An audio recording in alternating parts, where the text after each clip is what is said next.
an Unspoiled Network podcast. This is Spoil Me, covering Siege and Storm by Leigh Bardugo. Prologue and chapters 1 through 3. In these chapters, it does not take very long for the Darkling to go ahead and catch up with Alina and Mal. Honestly, I was really surprised it happened this quickly. And now I don't know what the fuck to think. Welcome to Spoil Me.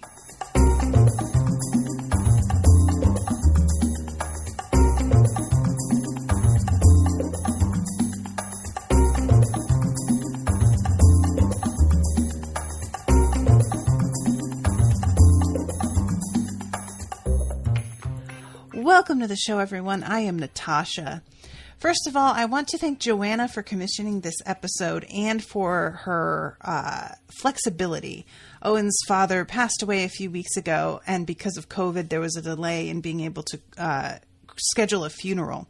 And this episode had to be rescheduled at kind of the last second. So thank you very much to Joanna for being flexible on that and understanding. These chapters, so first of all, I'm really excited about starting the next book in this trilogy.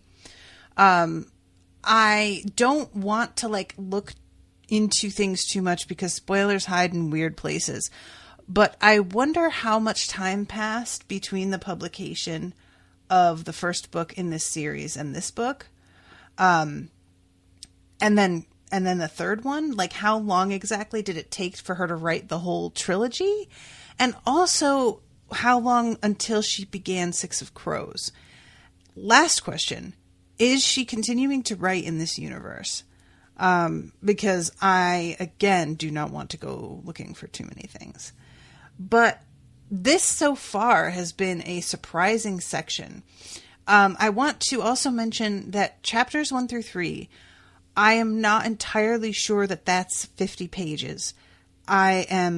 The book that I was using for the last one, this one has the same issue where the Kindle pages are not numbered like normal pages. And I was given a sort of breakdown on the Mighty Network. I think it was Megan who gave it to me. That basically estimated based on the time via an audiobook. So if it turns out that I've overread, I'm sorry, but I'm not able to tell on my end. I'm doing the best I can with figuring that out. So we start off with the before. It's not even labeled prologue. It's labeled before. And it's obviously Alina and Mal, but they are talked about as the boy and the girl. I'm not entirely sure why she chose to write it this way. I feel like, and that's not to say that I don't think it is effective at anything, or I'm not criticizing it, but I am curious what made her choose to distance herself from her characters the way that she does in this section. You go back into the story and it's a first person. So why did she decide to go very distant third person in a way that sort of makes it feel like it reminds me actually of the, oh my God, I'm trying to remember the name of the book and I don't have it right here. The Language of Thorns. That's the book. Thank God. Which is also by Leigh Bardugo. And it's a sort of rewrite of a lot of popular fairy tales. And she has a very similar tone throughout that book as she does in the before for this book. It's told to us in this way that keeps us distant, but also has this there's a sort of analysis to the way she looks at things here that feels different when she is talking this way. And I just find it kind of interesting, the choice. So we find out here that Mal is really great on ships. And I really love the wording of the boy took to life aboard ship as easily as he took to everything else. And I appreciate very much that, as much as I'm sure this can be frustrating for Alina, it doesn't feel like she is bitter towards Mal for the fact that so many things like this come easily to him. Now, I don't think that Mal is Grisha because nothing that he does seems to be an overt power. But he does have some sort of gift that feels borderline supernatural a little bit. The fact that he is able to hunt things the way that he does and track and the fact that he is able to like melt into a culture or a town and be liked by people really quickly and feel natural there really quickly. And he does that here on this ship as well while Alina feels apart. I am certain that it's frustrating at times to Alina that she doesn't have the same talent, because I feel if I were Alina and my life were in danger, his life was in danger, and the reason that we were in danger was because of me, really, and I'm not trying to really lay blame on her, she can't help it. But if Alina's power weren't a factor, none of this would be happening. So she has to feel some sort of responsibility there. That it must be frustrating for her to be put in this position of having to run, having to fend for herself, and not really being able to do so super well. And she says later on, when she and Mal are walking back from the tavern that he had been in, that she went and met up with him in, she doesn't know, if she's not using her power, what she's any good for. Because it's not just, I'm not using my power out in the open. She can't use it at all right now because they are living in a boarding house where they share a room with people. I think what would be a good thing to do is that if she were able to, like maybe in the bathroom, just use some of her power to keep herself feeling healthy in a place where nobody would see it. But also her power does appear to be pretty bright and noticeable. And I am imagining that a slatted outhouse with lots of holes in it is and a giant bright light that is akin to the sun shining from within, that's going to attract some attention. It turns out their goal of not attracting any attention doesn't actually hold any water because they get found out pretty quickly. So it doesn't really work out for them anyway. But she's doing the best she can here. And she really, like, if she's not using her powers, she is weaker, sicker, and she doesn't have other talents to fall back on. This, as she puts it, is the only thing that she has ever been actually good at. Everything else she has done, she's managed to get by and be good enough that people aren't firing her. But Mal can step into things very, very easily. And just, I often wonder which I am, because I learn quickly and I am a very efficient worker. And so in that way I can be a good, quick, but I'm also, I don't like change, and I'm not like real flexible. So I don't know how I would fare in this kind of situation, you know? So anyway, let's just get through this before. I've been talking for 10 minutes now. It says that he was able to spot dolphins and tigerfish and things really quickly from like up in the crow's nest. And he later on, the Darkling mentions that the sailors he questioned said Mal would bring some captain somewhere a lot of money one day because he is just able to track things down really easily. But the girl is making everybody nervous. The first thing is that she's a girl, period. And girls on ships are seen to be bad luck. Secondly, this girl is not even like able to fake the happy sort of camaraderie that even if they do have a problem with women on board, which they do, they could have overlooked that if she was pleasant company to be around and if she seemed like she was happy. But instead, she's sort of like withdrawn and graying because she's keeping her power to herself, so her health is slipping away. She is screaming in her sleep and just sort of like, you know, the reminder she still has this collar on and there's no taking it off. There's no hinge. There's no seal that she can undo. It is a solid piece.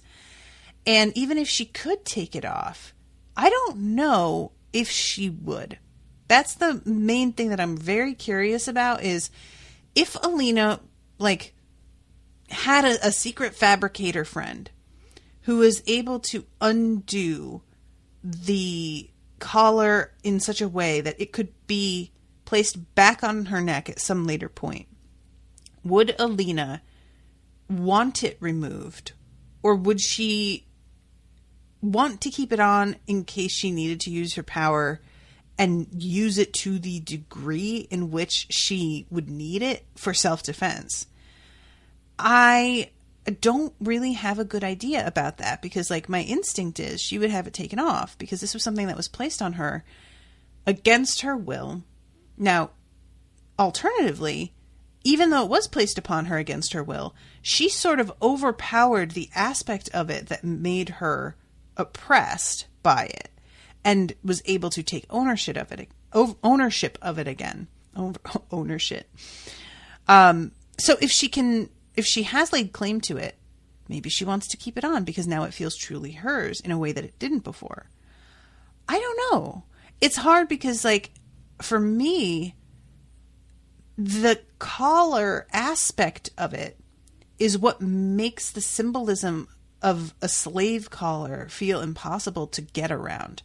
If it were simply a pendant that she was wearing, and she decided, no, yes, I want to keep this on because it enhances my power and my power is mine, that would feel like very different because it's not immovable.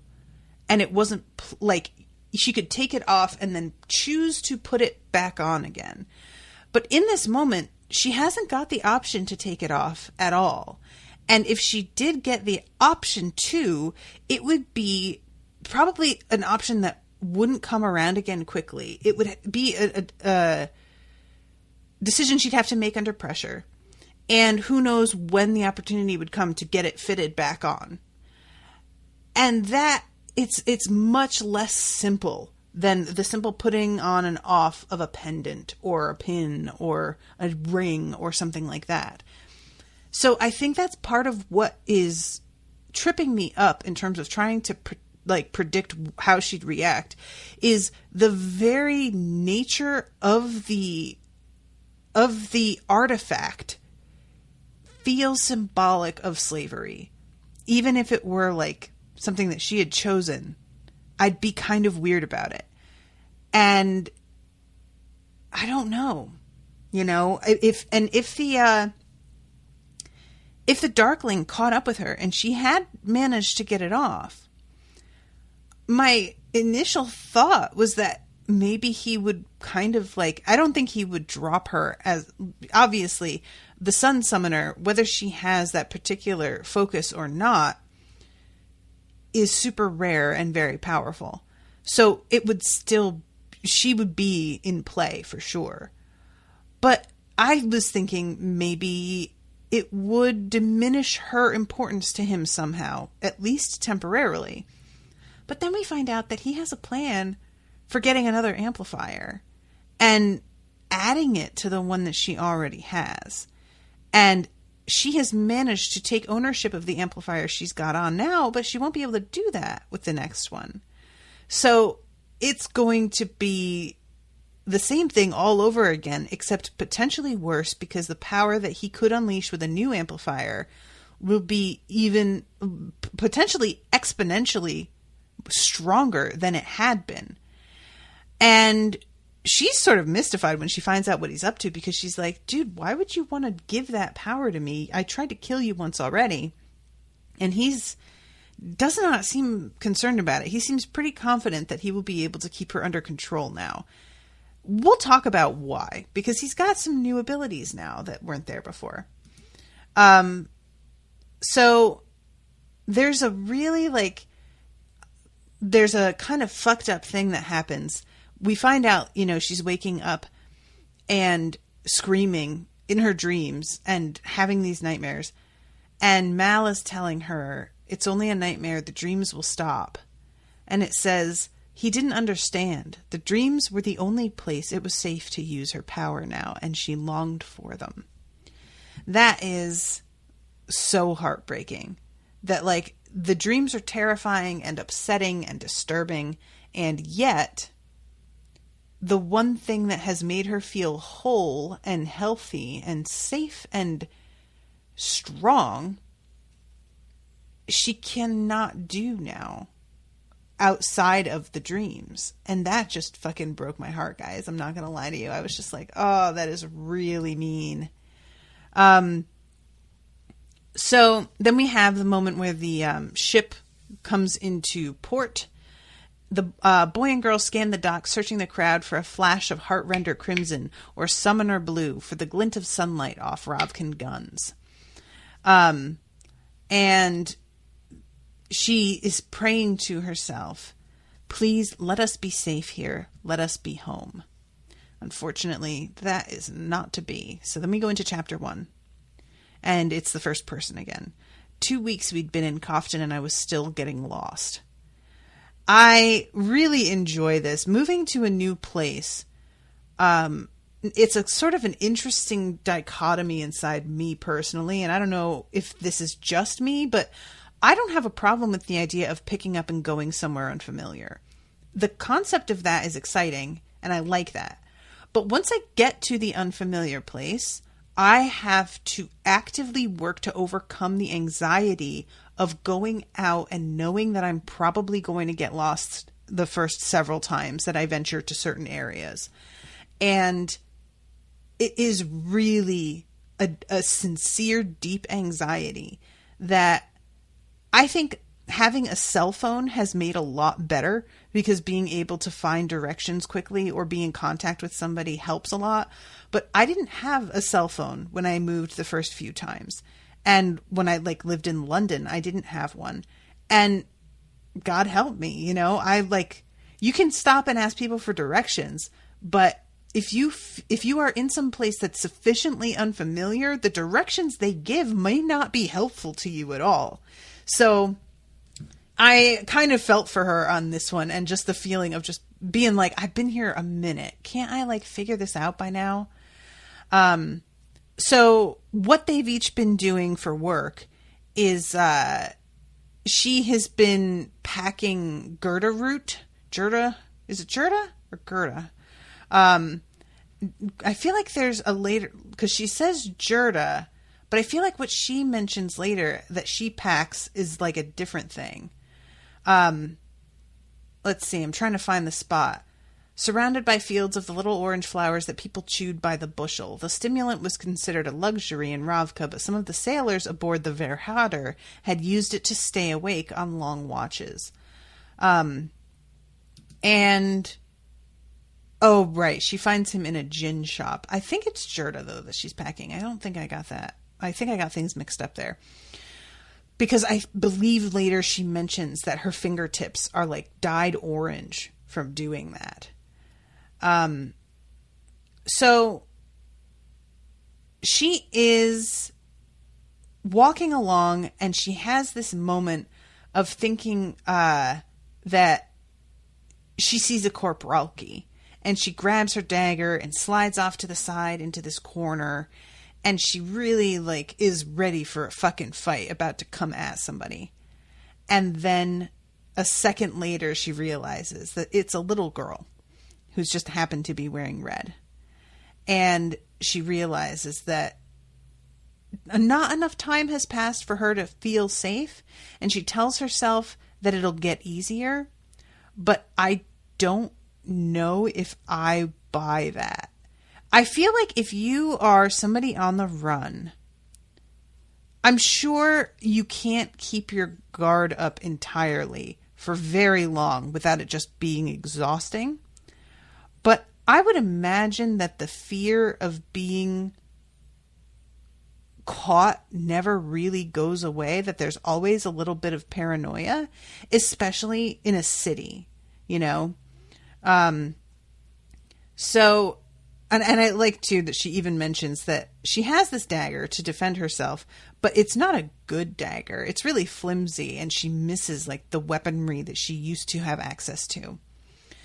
And she is grabbing her shawl and holding it about her neck because she doesn't want people to spot this like bizarre collar. It's not a common piece of jewelry. And she knows this would be a giveaway to people who are looking for her. And potentially other people might ask questions about it and begin to put two and two together. And eventually we find out that Mal has told one of his friends the reason that she constantly walks around with her scarf like clutched up to her throat is because she has a goiter.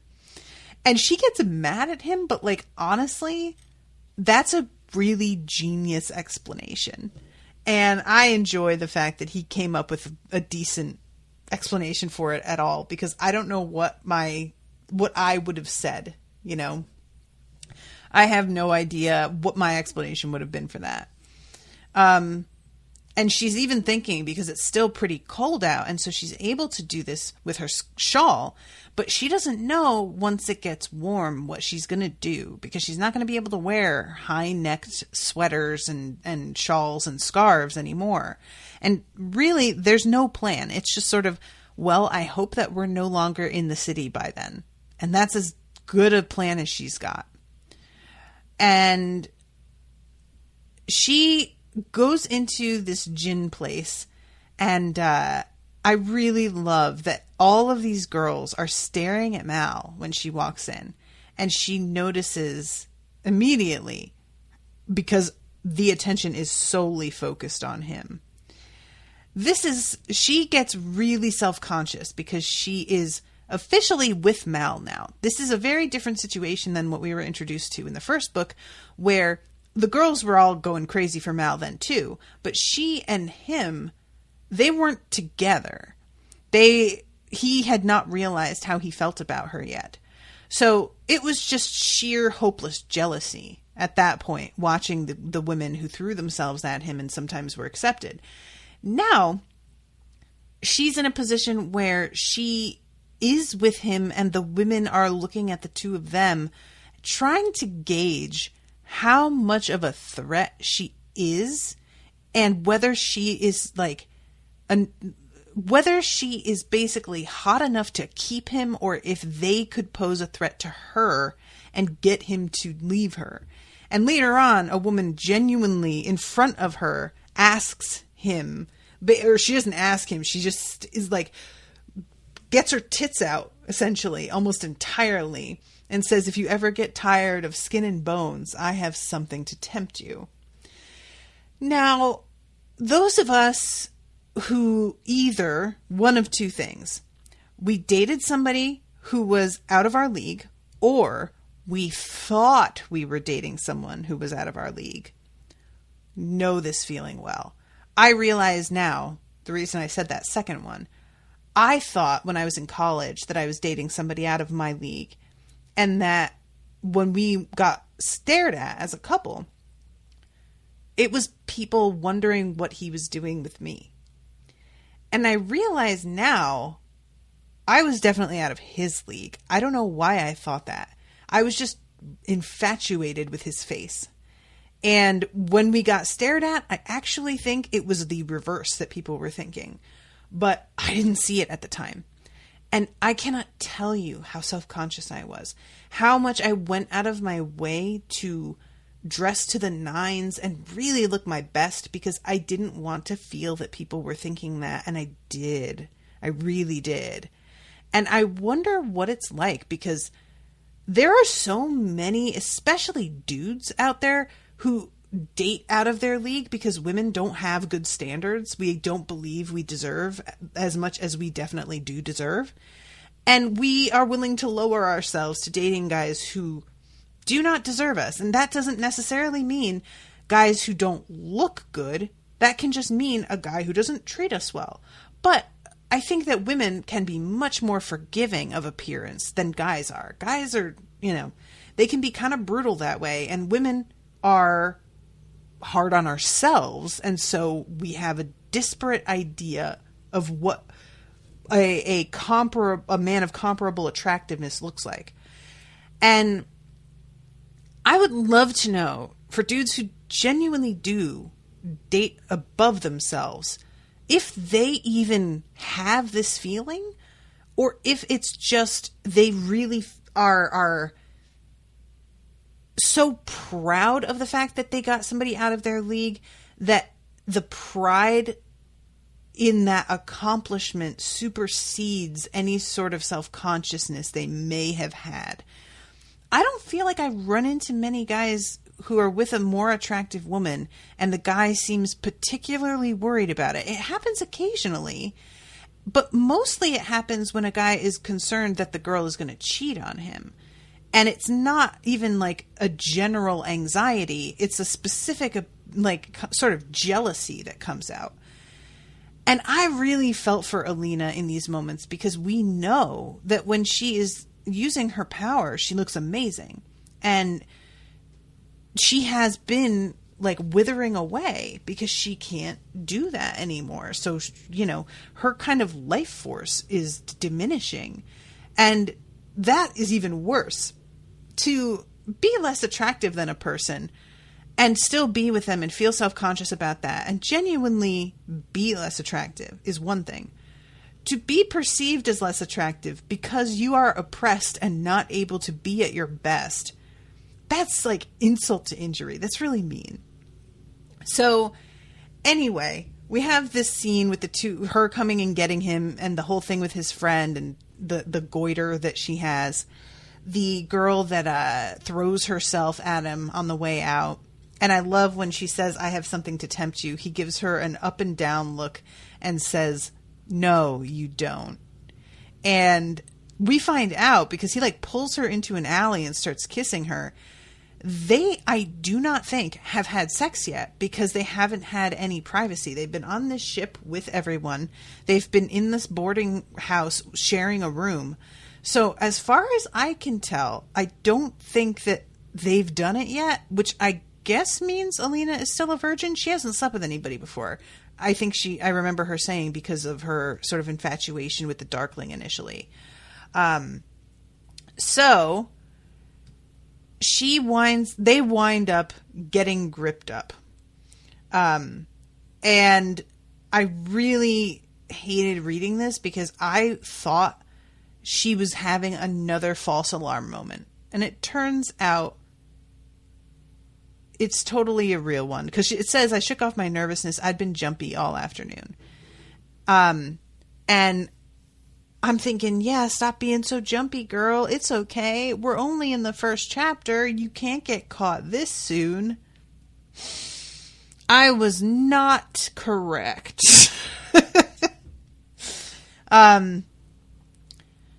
So Mal fumbled with the key. I looked down through the smudged glass to the carts. Across the street, a man stood beneath a balcony, peering up at the boarding house. He pulled at his collar and sleeves as if his clothes were new and didn't quite fit right.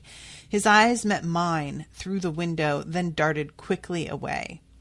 And she realizes then, but it's too late. Just as that happens, the door gets flung open. And here is the fucking Ivan and the Darkling. I just have to say, as much as I hate the Darkling, which I definitely do, I hate Ivan more. And I don't feel like that's fair. I don't know why I hate him more. I think it's because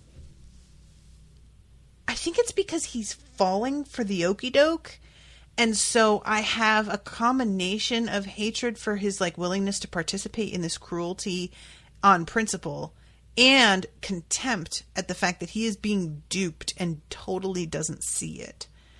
So at least the Darkling I have some respect for because he's intelligent, and as much as he's like actual trash and super cruel and cares nothing for anyone but himself, I am always the kind of person that kind of respects intelligence, even in people that I despise. But when you are a fool, I have a really hard time getting past that, and that adds a layer of just disgust for me. So I think that's what it is, that Ivan being like complicit when he is really like just as much at risk as anybody and doesn't seem to see that and is super arrogant because he's hiding behind the Darkling, and so it gives him this sort of feeling of immunity. It really is just like the bully complex and being like friends with the bully, and it's just, I hate it, and I hate him a lot, and it's just gross. So all right, let's go into the let's see. Okay, here it is, the moment where she finds out what it is he's able to do now. And the thing is, everybody around the Darkling is acting really weird and much more frightened of him than they have before. And they've always been in awe. They've always been incredibly respectful. But they've never seemed genuinely terrified in the way that, honestly, they should be. And all of a sudden, she's starting to see the fear. And she's like, what has changed? Why are they acting this way? And I think a part of her was hoping that they had begun to realize that he was the one who created the rift. And that he is a bad guy, but they are in too deep, because that is a really hopeful place to be. Even if they're still acting on his behalf, if they've started to see through the charade, that gives her a way to get her foot in the door and shove it the rest of the way open. And then we find out not so. They still think that he's doing what's best for Ravka, but it's another ability that he has recently discovered for some reason. We don't find out why. That's the thing that is making him act with a little bit of like extra confidence, and he already had too much, and making them be much more nervous of him than they had used to be. So the Darkling says, I want to thank you. The gift you've given me, I have understand gratitude and wish to express it. He raised his hands. Darkness tumbled through the room. So as this happens, she tries to shine her light and tells Mal, who knocks somebody down and grabs their knife. She thinks she knows the fight that's about to happen. Instead, this thing appears. The shadows whirled and skittered around the circle of my light, spinning faster, a writhing cloud that clicked and whirred like a fog of hungry insects. I pushed against them with my power, but they twisted and wriggled, drawing ever nearer. And she says, I concentrated and felt the power of the cut vibrate through me. I raised my arm, and something stepped out of the darkness. It was a creature wrought from shadow, its face blank and devoid of features. Its body seemed to tremble and blur, then form again. Arms, legs, long hands, ending in the dim suggestion of claws. A broad back crested by wings that roiled and shifted as they unfurled like a black stain. It was almost like a Volcra, but its shape was more human, and it did not fear the light. It did not fear me. And she's thinking, desperately thinking, it's an illusion, it's a trick. This isn't real. And she uses her light, tries to make it into a knife, and it does slice through the creature. And for a second, she's like, sweet. And then she's like, oh my God, that did nothing. But it stops and wavers and dissipates. But then another one appears. And another one. And a third one. And they begin to come at them. And one of them manages to grab Mal and fucking toss him across the room. So this is not an illusion. This is a real thing that has a physical effect on people and objects around it. The other one grabs her, and it says its grip was like 1,000 crawling insects swarming over my arms. You guys. All right. Confession time. I've talked about my fear of moths before. It's a combo fear. I don't like them fluttering near my face. I don't like how erratic and unpredictable their movements are. I always have a fear of them getting caught in my hair and me trying to shake my head to get them out of my hair and them somehow winding up in my mouth. But I have to be honest. I think I have just a fear of bugs in general. And I mean, like, specifically insects. Spiders don't bother me the same way. And I genuinely don't know why. It's like a part of me knows me and spiders are on the same side. And they are after these fucking bugs too. And I should befriend this thing that's like fucking gonna work for me. Bugs though, it doesn't matter how sort of innocuous an insect it is. If I find one crawling on me, or if I see one in a spot that there shouldn't be a bug, the revulsion I feel, it's like a physical, like, contraction of my body. The thought of the grip of something feeling like bugs swarming over my body. I cannot adequately tell you guys how horrifying the thought of that is to me. Like, oh. And then that's not even the worst part. It picks her up off the ground and she realizes that it does have a mouth and it has several rows of teeth, which just feels really, really extra rude. I would love to know if the Darkling has control over what these things look like, or if the manifestation of these creatures is something that happens without his control. Did he give them the many rows of teeth? Did he give them that accessory? Or is that something that just sort of happened? I'm curious about it. So it bites into her shoulder, and it says the pain was like nothing I'd ever known. It echoed inside me, multiplying on itself, cracking me open and scraping at the bone. From a distance, I heard Mal call my name. I heard myself scream. The creature released me. I dropped to the floor in a limp heap. I was on my back, the pain still reverberating through me in endless waves. I could see the water-stained ceiling, the shadow creature looming high above, Mal's pale face as he knelt beside me. And she hears, as she passes out, the Darkling say, "Thank you." And I am dying to know how she managed to, like, unlock this ability for him. How did that work?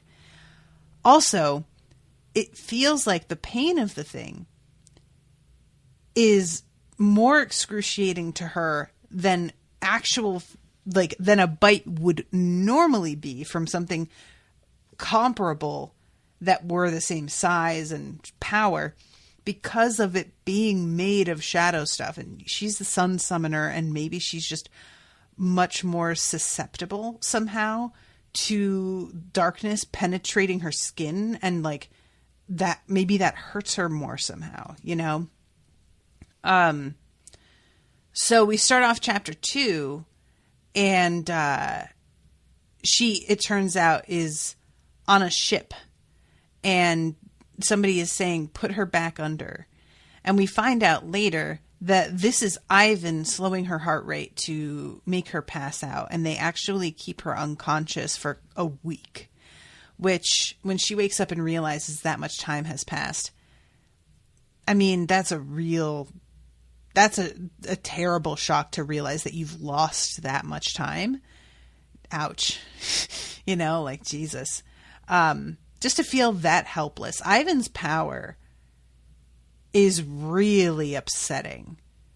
And we see a little bit later how he can abuse that. I mean, anybody can that is a heart render. I mean, that's like the point, right? But the way, how freely he uses it is part of what makes me so nervous about it. It's just, he doesn't give a shit, you know? Why should he? He has like the ultimate protection on his side. So we have then her going into a memory of, she's riding back on a pony cart with Anakuya, who I believe is like a guardian who works at the orphanage that she stays at, and she's with Mal.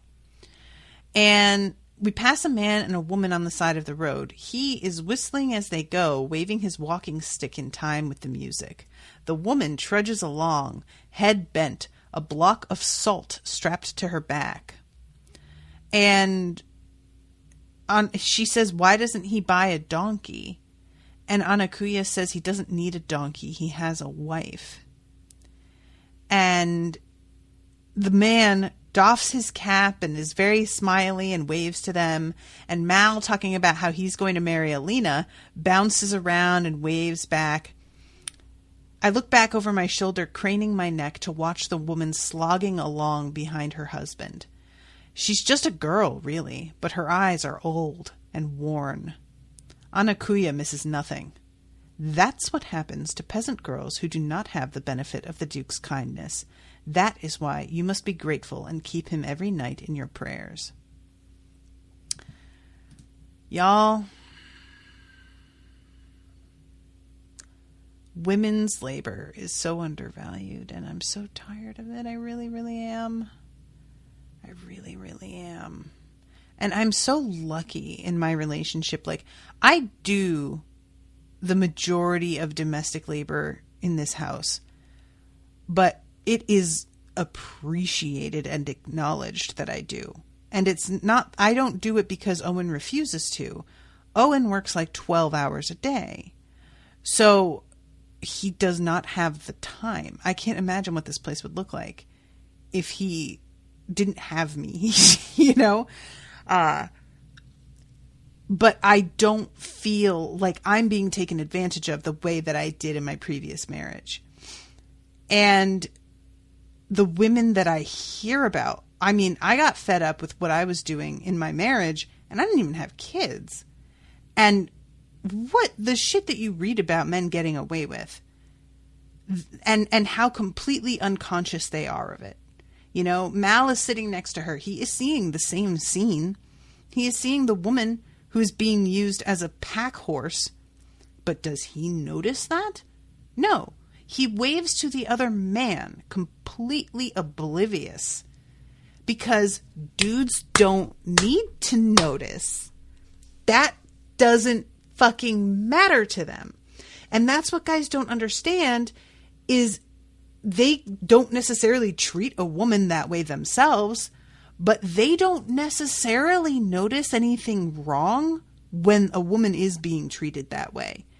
And they have to unlearn that and begin to be more aware of it. And it's a fucking struggle. And I know when I started dating Owen, I talked about this a lot, and the way that things had been with Brendan, and that I was not willing to like go through that again.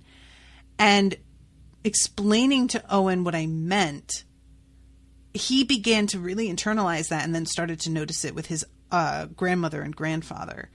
His grandfather is 100% willing to let his wife do 90% of the household chores. And he goes out and works in the yard for an hour, and he thinks that he's done his share.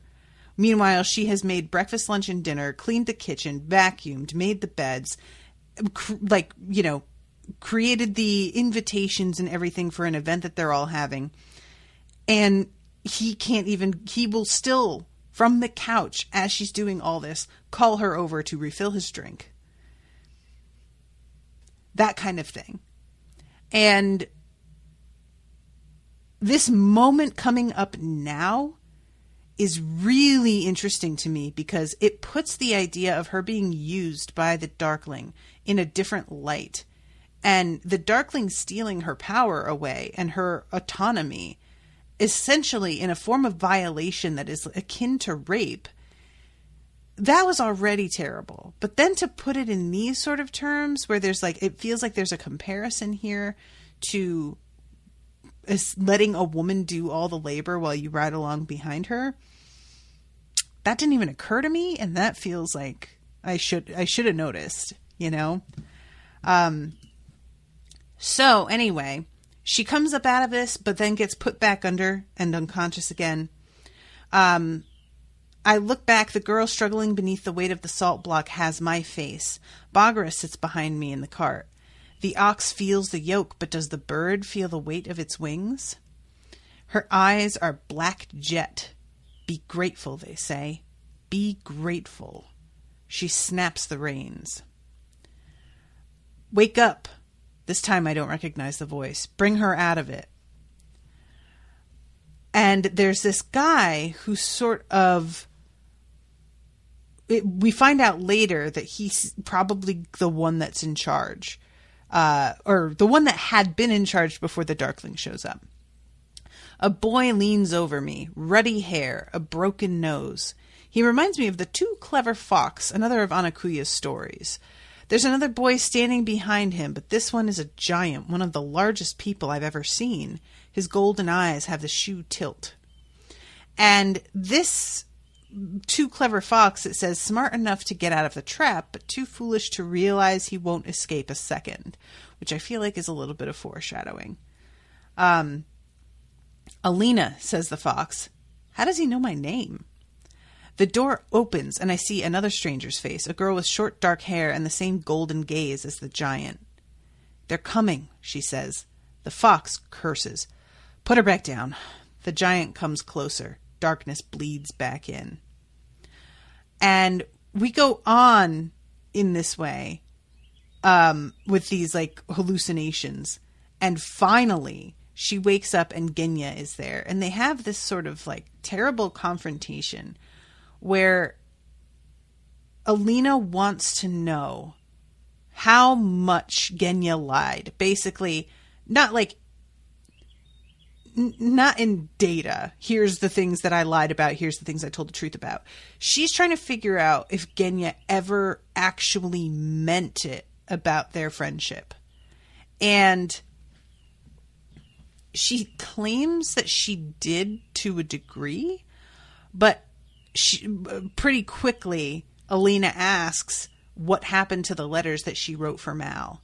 And she finds out that they were never sent because the Darkling was of the opinion she needed to leave her old life behind.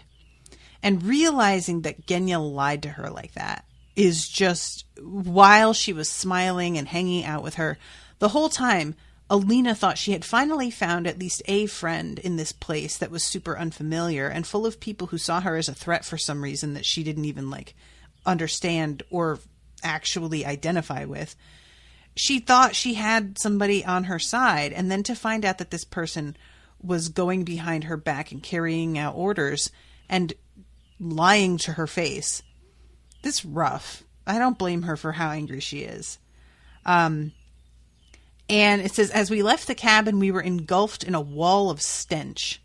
Blood, bone, rendered blubber, said Ivan. We were aboard a whaler. Guys, I worked in a Whole Foods most Whole Foods, I think, their meat departments have these chutes that when they trim off the fat and any scraps and bone, they go down this chute into buckets that get taken to a renderer. And we had a jam at one point. and they had to clear out the chutes. We each got like a $50 bonus that week because the stench while they cleaned the chutes out was so horrifying that working was genuinely difficult. And it's the kind of thing that I think you guys all probably know what I mean. There are certain smells that, like, you think to yourself, well, it's just a smell, get over it, or you'll get used to it. Certain smells you just don't get used to. There's something in your lizard brain that responds to certain smells and is just like, this is a dangerous, toxic thing that I'm not supposed to be around. And it continues to give you that like fucking warning, even though it's been 2 hours and your brain should have caught up by now to the fact that you're not in actual danger. It was like it was in the air. Like you could taste it. It was like a fucking solid, it was the most horrific. To this day, I have never smelled anything like it in my life. So when she described this, I immediately, like, vividly was brought back to those moments. You couldn't even be in that section of the store. And there were people who still had to be in the meat department and work where the smell was concentrated. And I don't know how they did it. And I don't know how sales could possibly have continued. I don't think any customers are going over there and buying meat when it smells like that over there. Just close the department, you know? So this leads to the conversation with the Darkling about these things that he creates. He says that the bite will get better, but the wound can never be fully healed, not even by Grisha. And she asks what they are, and he calls them the Nikovia, which means the nothings. And she asks, what are they? And he says, they're just the beginning. And that's all he says. And I'm just like, no, nope, don't like it. So she gets taken away, and I'm going to skip through some of this because, like, there's a lot of back and forth with her and the Darkling that gets very repetitive, to be honest. But, and I'm not really, like, mad at that when I say it's repetitive. I don't mean we don't need to do this. I just mean I don't need to go into it. You guys know the kind of fight she's going to put up. You know the kind of threats the Darkling's going to make about hurting Mal, hurting her. But we do have the confrontation between Ivan and 2 of the Sturmhond's people. And it turns out that the Sturmhond is like a famous smuggler. And I think we meet him in the later series. But these people are very resentful of the fact that the Darkling has like taken over the ship and is ordering all of them around and is ordering the Sturmhond around when he's supposed to be the one who owns the ship. Essentially, they've been commandeered, and they do not like it. They are very irritated by it. And Ivan is having this moment where they're like telling him that, he's mistreating her because Alina falls down, and he's just kind of like kicking at her, telling her to get up and not assisting her with getting to her feet or anything. And they step in and they're like, hey, are you okay? And try to help her up. And Ivan's like, this is none of your business. And they say, we don't take orders from you. And Ivan says, oh, you don't? And then does his fucking heart render shit and begins to crush both of their hearts and causes them to like begin to crumple to the floor. It's not until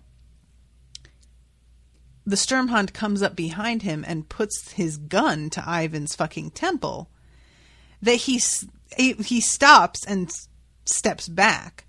But Ivan is clearly, like, as much as he is frightened in the moment, he is not overall particularly worried because he has this protection.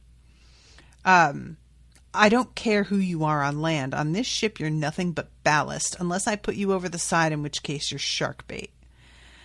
And once Ivan takes off, the Sturmhond tells his people not to retaliate. essentially. He's just like, I don't want any trouble. And they accept that. And I think it's really telling that they are willing to accept that. They have pride, clearly, but they're willing to set that aside if they're ordered to, which means they must really respect this guy. So she starts to think that, oh, he helped me. He might be able to, help me further and be on my side. And he basically tells her, sweetie, no, that's not how this works at all. Don't waste your breath trying to tell me your sob story. I don't care. I'm doing this for the money. End of. That's it. So we come to chapter 3 and the revelation of exactly what the fuck is going on. She realizes that the Darkling is after another, what everyone believes to be, mythical creature, because he is looking to make yet another amplifier. And she doesn't, it says, I surveyed the ranks of Grisha and wondered who might be singled out for another of the Darkling's gifts, but a terrible suspicion had taken root inside me. It's madness, I told myself. He wouldn't dare attempt it. The thought brought me little comfort. He always dared. So she goes and asks him, and he's just like, yeah, well, come on. And he tells her that he wants Mal to track this thing down. It turns out it's called the Whip, the Sea Whip, which is kind of cool. I like that name. And it is essentially like a sea serpent. And nobody believes that it's a real thing. I really enjoy that they have this argument about whether it's real or not, until finally the Darkling's like, yeah, do you remember the herd that we found of this stag that everybody said wasn't real? I'm not arguing this with you anymore. It's an ice dragon. But it lives in the ocean, right? The Sea Whip was in the stories, the Sea Whip was a cursed prince forced to take the form of a sea serpent and guard the frigid waters of the Bone Road. That's a cool time. The Bone Road. And Mal is putting up a fight because he knows that this is going to be another attempt to control Alina. But the Darkling essentially has Ivan hold Alina still and holds his knife up to her face and says that every day that Mal goes without finding it, he's going to skin her a little bit more. Until finally, Sturmhond steps in and is like, okay, no. He says, first of all, you're not going to torture a woman on my ship. And secondly, you need to give him more time than that. You are asking him to find a creature nobody even believes is real. So give him a fucking week at least before you start cutting limbs off and shit. And when she asks the Darkling later how he managed to survive the rift, because this conversation, like, they go in and out of all the different conversations about the amplifier and, whether Mal will cooperate. Eventually, Mal says he will. She asks him how he survived with the attack of the Volcra, and he says that they didn't seem to care for the taste of his flesh. Have you ever noticed that they do not feed on each other? And, that seems to be why these, like, shadow things don't come at him either. It doesn't even seem like the shadow things are, I don't know, the Volcra aren't under his control, or they wouldn't have attacked him at all.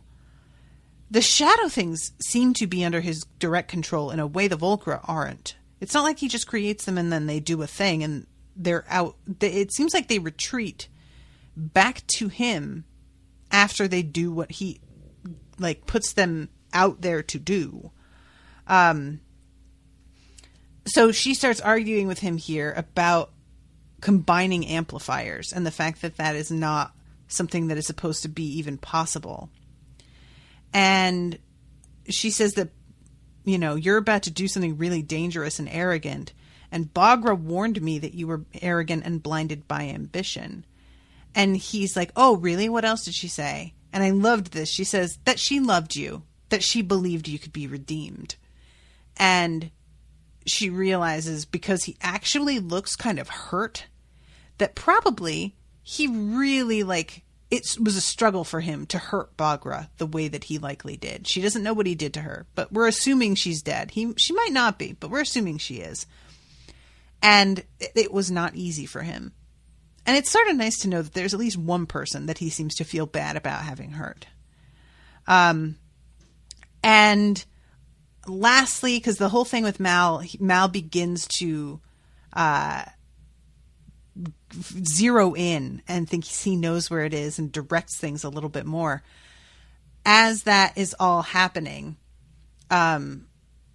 there's a conversation that goes on between her and the Darkling where he says, I think you can feel the gap between you and Mal. As much as you love him, he's going to die a lot sooner than you because he's not Grisha. And he will never really understand you because he doesn't have these gifts. He doesn't do what you do. He doesn't get it. And I think you know that. And I think it bothers you. And she tries to act like it's nothing, but she is unnerved because that is definitely how she's been feeling. And that is something that really struck home for me, because that is something that I feel I have finally found with Owen, is somebody who really understands me in a way that I never thought a person could understand me, because I never found that. And when you are with somebody that you do love, but you feel doesn't quite get you, there's a gap there that's just, it's like a chasm, and it can be so saddening because you feel like you're so close, and why isn't it quite? And something like this, there's no way to get him to understand. If he's not a Grisha, that's not a thing that can change, you know? There's no amount of communication that can really put that into perspective for him. He just doesn't have that life experience, and that's just tough. So anyway, chapter 3 ends with a sighting of the whip. Baby! The creature's back breached the waves, its body cutting through the water in a sinuous arc, rainbows sparking off the iridescent scales on its back. So that is the end of chapter 3. I'm going to wrap. Thank you guys very much for listening. I hope you're enjoying the coverage. And yeah, thank you again to Joanna. It was Joanna, right? Who commissioned this episode, for her flexibility. I hope that it was okay. And I will be seeing you guys all again soon with a new episode. Until then, toodaloo, motherfuckers.